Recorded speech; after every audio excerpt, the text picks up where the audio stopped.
12 and 2 simply says, be ye transformed by the renewing of your mind. So in order for your change to come, you have to change your way of thinking. Are you ready?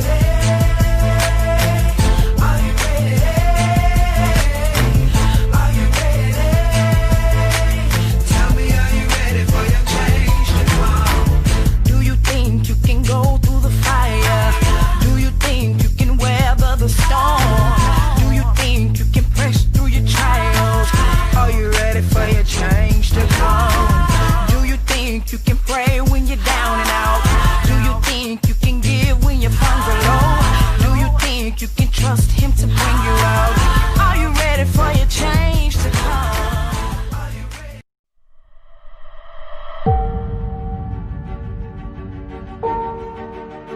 Welcome to Be the Ram webinar live number 4. This is Anthony McKissic Sr., Coach Mac. Some call me Reverend Run and Shoot. Right here I have somebody near and dear to my heart, Donnie McKissic Jr. Happens to be my big brother, so I'm glad to have him here on the show. If you don't know what Be the Ram is, being the ram is just that ram that was in the bush for Abraham. When Isaac and Abraham went on top of the mountain, that ram was there in the bush. So what we're doing here in this webinar series, we're just giving people an opportunity to be the ram and to help somebody else out, being in that bush, being that last chance of hope, being that savior. We'll just start off with a small prayer. God, thank you for giving us this opportunity. I thank you for what you're doing through this webinar. I thank you for bringing us together this evening. Just continue to bless us, bless this series, do what you do. In your name, amen. Amen. So Revelations 12 and 11 says, we are overcome and we're won by the words of our testimony. So that's where we're at tonight. I have my brother here, Donnie. He's going to give you a strong testimony. The title of this webinar is Donnie McKissic Jr. Against All Odds. He's not going to have any problem giving you a great testimony. I think it's definitely worth listening to, watching, sharing, subscribing to the channel. So Donnie, it's all on you. All right. Well, first of all, I want to thank my brother for giving me this opportunity to even, be doing something with him, because, he looks at me as his big brother, but I look at him, I look up to him as somebody, who I like to strive to be with, not only, in the physical sense, because, he kind of buff or whatever, but, the spiritual, the guidance that he's able to give to other people, I like to be able to speak to people like that. He don't know that, but he probably know it now. I've always seen him as somebody who had a gift and had a calling, but he's one of those people that he don't want to be up in front of the church. He don't want to do all that, but I've always tried to tell him that, hey, you got something in you. So hopefully, maybe this webinar will be the thing that sparks him up. Maybe, I ain't no telling, man. I'd be glad to speak to anybody, but like my brother was telling you, he asked me to come and give part of my testimony, and like as far as life being, first thing I can do is start off with, life's gonna be hard anyway, regardless. I mean, it says in the Bible that you're promised, hard times. You're promised that already. So it say the if you follow his will and his way, he can make your days a lot less harsh than what they can be, rather than you just trying to be bullheaded and steam through life on your own, because it's all in God's hands either way. But like my brother, he took the enlightened way. I took a lot of the other dark roads, and it led me on a lot of dark roads. And on them dark roads, there were no caution lights. But as far as a couple things that I've been through, I've been incarcerated. That's no place I would suggest anyone be striving to get to, because honestly myself, it seems as if our youth are not striving to do better. They're racing to the penitentiary, and like that's not a place you want to be. You don't want to be any place where someone can tell you what time to go to the bathroom, what time to get up, what time to go to sleep, what time you can eat, what time you can't eat. I mean, just the simple freedoms of going to the refrigerator and getting a cold just drink of water. Not even a soda, just a cold drink of water. Because when you get some water in there, you're going to get it out the tap. And all the water come out the same place. You got a sink, a toilet, and where you get your water, all connected to one another. That's not somewhere you want to be. Trust me, it's not. And being away from your family, the ones who really love you, for doing something, being with people in the street who's gonna be done forgot all about you in the next 5 minutes. The only thing they gonna do is put a free my friend or free such and such on Facebook, but Facebook's not gonna be in there with you. Now, it's a lot of people got phones in there, but Facebook can't do nothing for you in there. It can't help get you out. So what would you say would have been the lowest point in your life? Well, one of the lowest points in my life was I didn't have anywhere to stay. For like 2 or 3 months, I was just going from place to place, here, there, sleep where I can, here, go to a friend's house, here. But luckily for me, I did have one friend that gave me a place to stay until I was able to get my mind back right, because at the time, something had happened at my job where I was done wrong and I was fighting them in court. So I could have went and got another job, but all that case would have been thrown away. And I really felt like I was done wrong, so I fought for what I felt like was right. And in the end, I did end up, getting my settlement, more than what I expected. But what I went through during that time was, a lot of heartache, a lot of pain. I was wondering where I was going to get something to eat from the next day. It was really hard. It was. And that's not somewhere I ever want to be at again. And I strive every day not to ever go back to that, ever again. And what do you think that you learned from being in that dark place where you said, basically you were homeless, going from place to place, wondering where the next meal is going to come from? Well, one thing I learned for sure is your help only comes from God, and that's the only one who can help you when no one can help you. And I also know that He will put you in a place where you can't depend on anyone but Him. Not mom, not dad, not auntie, not sister, not brother, not cousin, not friend. Put you in a place where you can't depend on no one but Him. Now we're blood brothers. We got another brother, Richard McKissic. He's my oldest brother. But, my brother also has another brother that he lost, on the street. We call Dogwood and Opelika. Yeah. And so tell us about, who that guy is, what he meant to you, and just that whole situation. Well, I lost one of my closest friends to street violence.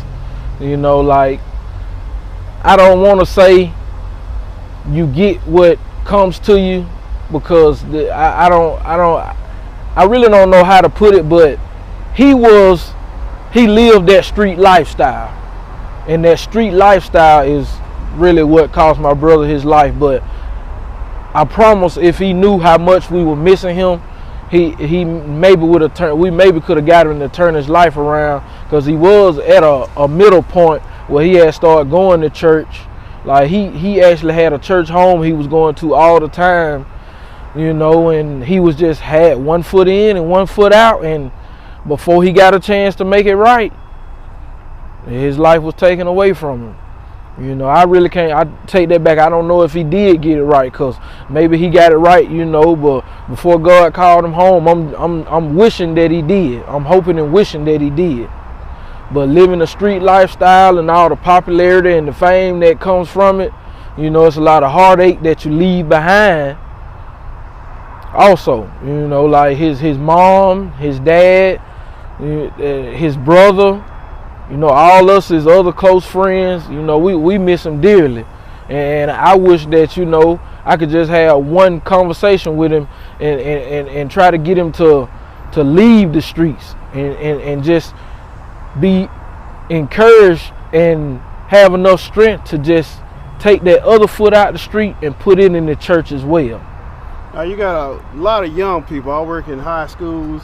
You got a lot of young people who emulate that lifestyle. They come from great homes, you know, 2-parent homes, 2-car garage. I hate to sound old school because, you know, I'm only 36.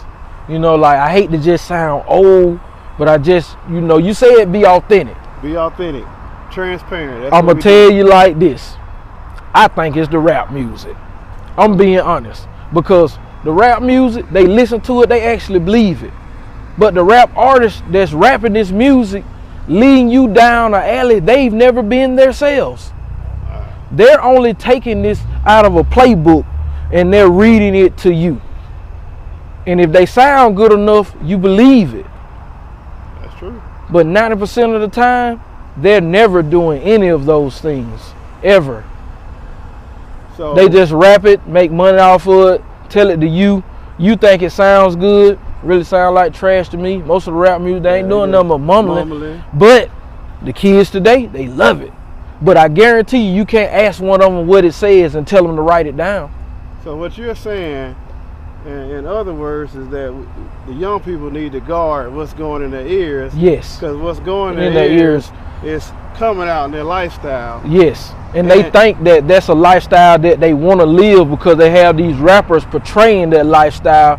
But they're portraying a lifestyle they either saw one of their friends living, they may have lived in the past, which time has passed, I promise you, since they live that lifestyle, because they're not going to tell on themselves. You know, like, this may be something they did in their teenage years, and they may be 25 now. You know, so they talking about it or whatever. You know, and they try to make it sound good, but like, if you ever listen to any of that music for real, it doesn't sound good because they're basically telling you, okay, I'm going to go do this and I'm going to go do that. And then, but you never hear them say, when they come get me, what's going to happen. Right.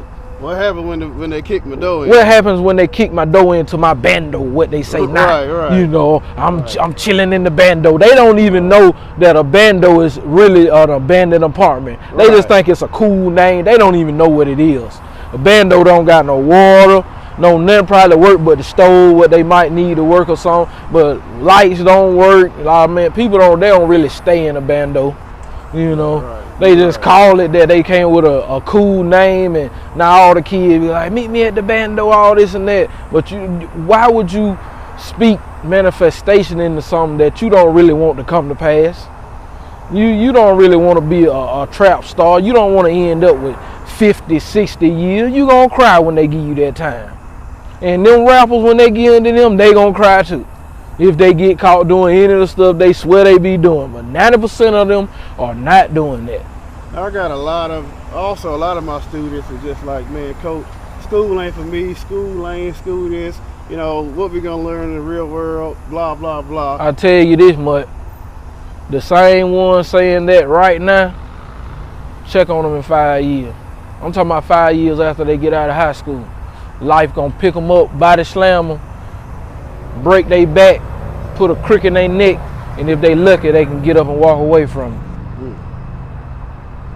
Now the last topic, you know, before I know you got things to do, but before we get you out of here, last topic I want you to speak on is just, I know you're leaving your son's birthday party, which is just a testimony itself, being able to be in the lives of your children. Exactly, but that's just true. give us a little bit of insight on the difficulties of being a father in your situation. Well, I'm gonna be honest like this.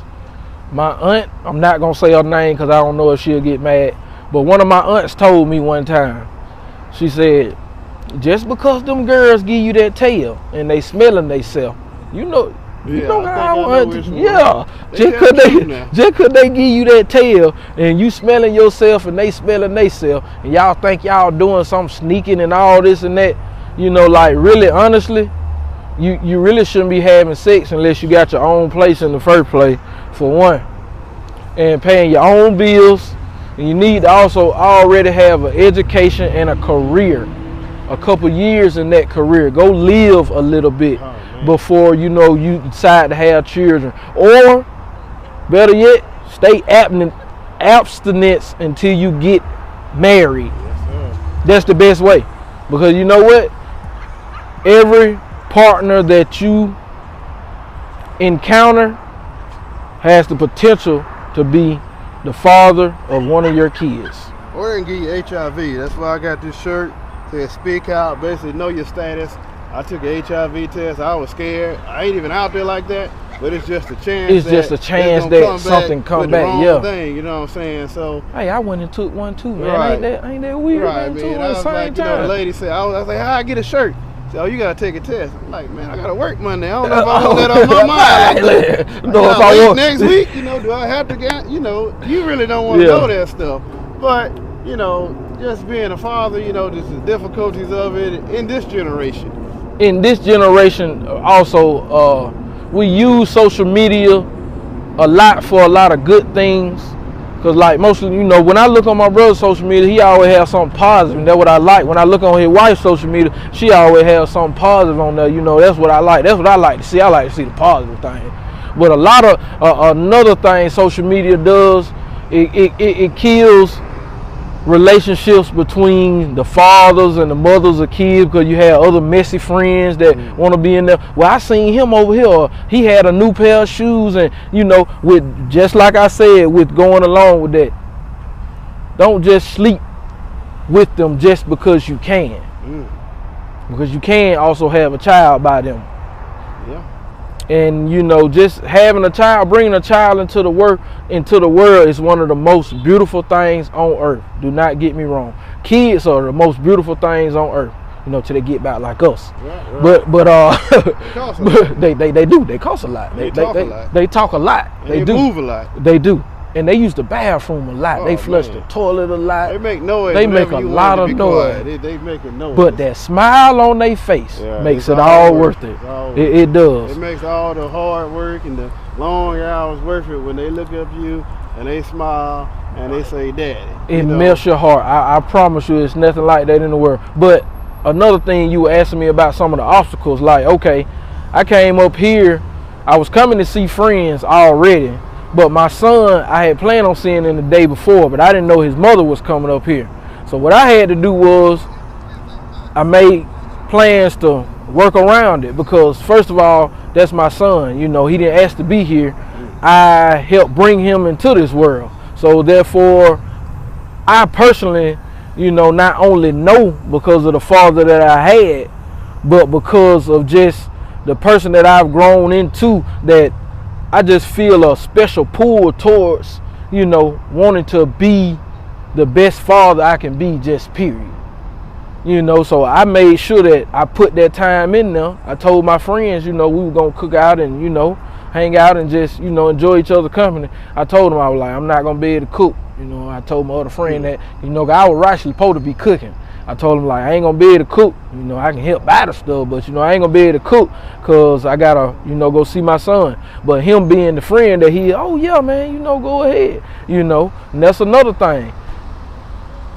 Make sure your friends are your real friends, because you can have a lot of people, you know, you can have, I'm gonna just put it in a scenario like this. You have a boat with 50 people on it. 25 of them people gonna cut parts of your boat off trying to make their own boat. Wow. You know, make sure your friends are your real friends. I had to learn that over the years, that, you know, everybody who says they're your friends are not always your friends. Some people that are just there for the beneficial reasons. When you can do, but when you can't do, you can't find them. You know, it's important that you find real, true friends. And your real, true friends are only going to guide you to the positive ways and never to the negative.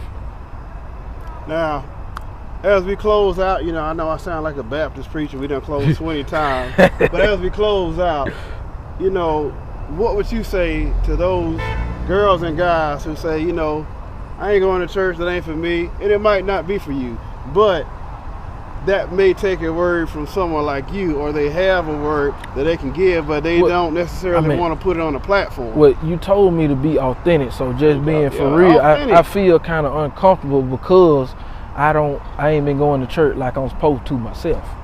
So, you know, I can try to tell them, but, like, you know I need to do better myself. But that's what I'm getting down. That's what I'm trying to break down, that boundary and that barrier of, just because you don't go to church does not necessarily mean you're living right, and just because you do go to church don't mean you're living right. It's just something that you're doing on Sunday or maybe Wednesday, But a lot of people, they're you know, maybe what would you call it? They're intimidated by the church because a lot of folks in there are fake and they act like they're holier than thou, and they don't want to take a word from somebody who's saying, don't do this, don't do that, and I already know you doing it too. Yeah. So it really comes down to your own personal relationship exactly with Christ. With Christ, exactly, because without your own personal relationship with Christ, I mean, it doesn't, I mean, either way it go, the people in the church, they have their own hell to be condemned to. Yeah. Everybody has their own heaven and hell to be condemned to. When they get up there in front of them, you know, and if their name ain't in the book, they won't be going up there either. I don't care how many times they was at pastor appreciation dinner, right, or how many times they don't raise so much money for pastor appreciation, and oh, I was there for the church groundbreaking and this and that. None of that's not going to matter. What's going to matter in the end is the relationship that you have with God yourself, period. Like your pastor, he can't go there for you. Your pastor, he can't go to war for you in your own, you know, spiritual realm. You know, he can give you some scriptures and he can give you some guidance, but he can't do it for you. He can't fight the fight for you. Just like the people who are discouraging you or discriminating against you, they can't pray for you to get better. You have to go in there and pray for yourself. I think that's kind of like that's the thing that I was hitting on there. You really got to do it yourself. The pastor's job is, as he said, is to guide you. Is to guide you. To feed you. Exactly. But just like a baby, you gonna feed them until they're able to feed themselves. That's it. Exactly. At some point, open up the Bible at home yourself. Okay, when you leave church, do you open up the Bible, or do you only open it up when you get in church? And that's where we're at right now. We're at being the ram, of being in that bush for somebody else. Okay, so somebody may not be in church.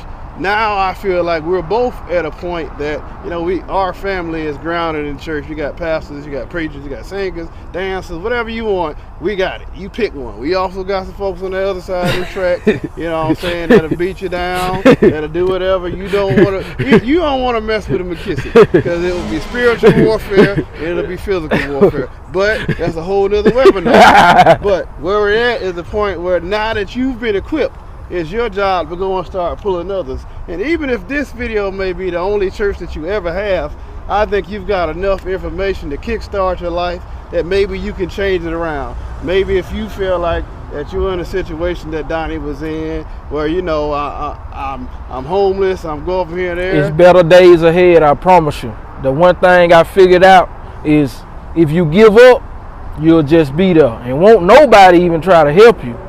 Like, you'll be looking for a blessing from God. How can he give you a blessing when you ain't even doing no work to make the manifestation come true? Like, how can you say you want a garden, but you haven't dug the first hole? Faith without works is dead. Dead. Faith of a what? Mustard seed. Mustard seed is all you need. Mustard seed. That's all you need.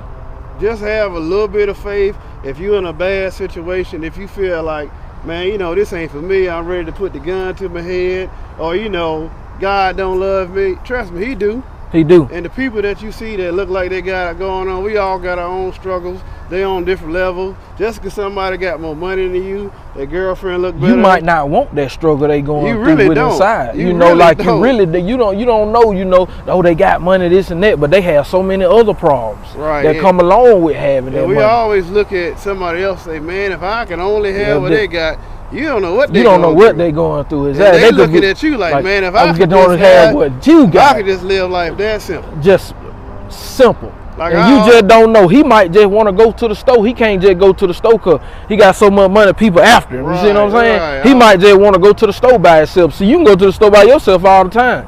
But yet you thinking you want to be like them, but yet they got to run and hide. They can't, everywhere they go, people flashing pictures of, they, you know, like, everybody got their own struggles. And just like it says, to whom much is given, much is asked for. I actually got that tattooed on my arm because it's just something I want to remember. I couldn't remember exactly how it went, but I remember the first part. A good man leaves an inheritance to his kids. So you really got to watch out for saying you want what somebody else got. You really just got. And not only that, you got to watch how you speak. Because you know you could speak that into existence and you could get what they have, and then you all messed up. And what I always say, you know, to my friends, I got a lot of social media friends, I call them. You got friends, you got social media friends. I've always said, because right now we're in a bashing Christianity type culture, bashing pastors, Creflo Dollar stage around, oh, his house is too big, this and that. But I say, okay, right now, I got friends, he got friends. What if this blows up and becomes a $1 billion industry just off these webinars? At what point am I supposed to give the money that I'm working hard for, that I'm out here grinding in a Quick Trip parking lot, to you or someone else who won't even speak to me now? So why is it that now that we've been in the mud, we've done our thing, that you're entitled to my stuff because I'm saved? When you, like you said, you ain't put no works to your faith, but now that we've put works to our faith, I'm supposed to pay your bills as a pastor. I'm supposed to counsel you and let my kids drop out and my wife be sad. Just because your cup overflowing. Right. You know, that cup had to get started at the halfway point. And when it got to the halfway point and you liked it, you know, you kept trying to get it fuller and fuller, and you wanted yours to overflow, but you put in the works for that. And if it overflows, I don't see nothing wrong with, think about a cup. If you visualize, if it overflows and you got maybe money, blessings, whatever, and it falls down, it's gonna fall on who? Who's ever around you. Exactly. Now, if you're not around, I don't want you sticking your hand. It don't come when the cup overflows. If you're there already, it's gonna hit you. Already. And that's what he said. You got to make sure that you got the right friends. Make sure you got the right friends around. What? So when you do, you know, when you do get that blessing, it's not splurged on the wrong people. And what, you know what I'm saying? If you're halfway empty, halfway full, and you're around somebody, a blessing. Right, and your friend's cup overflow, but it's overflowing with manure and toxic materials, it's flowing into your cup. Exactly. So then you're going to have to go through a whole process of seaming out those bad things that came from those friends, and then put new stuff in. And the only way to get something new is to flood out those bad things, those negative things. So we're going to go, because I mean, we probably go all night. But I hope you learned something. Appreciate you for coming on here. I hope this sparks something in you, because you got a word. You may think you're not a pastor, but believe it or not, a pastor is someone who leads a flock. And I promise you, I don't want that responsibility. I don't, hey, Lord, don't bless me with it. Don't bless me with it, Lord. Don't bless me with it, Lord. It's not really about what you want, it's what you got. When you turn around and there's people following you, say, man, then you realize, hey, I am a pastor. I may not be ordained, but I'm called, I'm sent, and I'm equipped. So, you know, subscribe to the channel if you like it. If you like any little thing about it, share it. If you think somebody else might like it, share it. You know, shouts out to my folks in Opelika. Shouts out to everybody. Shouts out to all the folks that just doing what they got to do to be the ram of this community. Anything else you want to say before we get out of here? I just want to say thank y'all for watching. And I love my brother, and if y'all ever got a chance to know him, you would love him also. I hope so. You either love me or hate me, but it really don't matter, because God loves me. That's right. Amen. I'm out. All I wanna do is worship, because you've been so good to me. All I wanna do is worship, because you've given me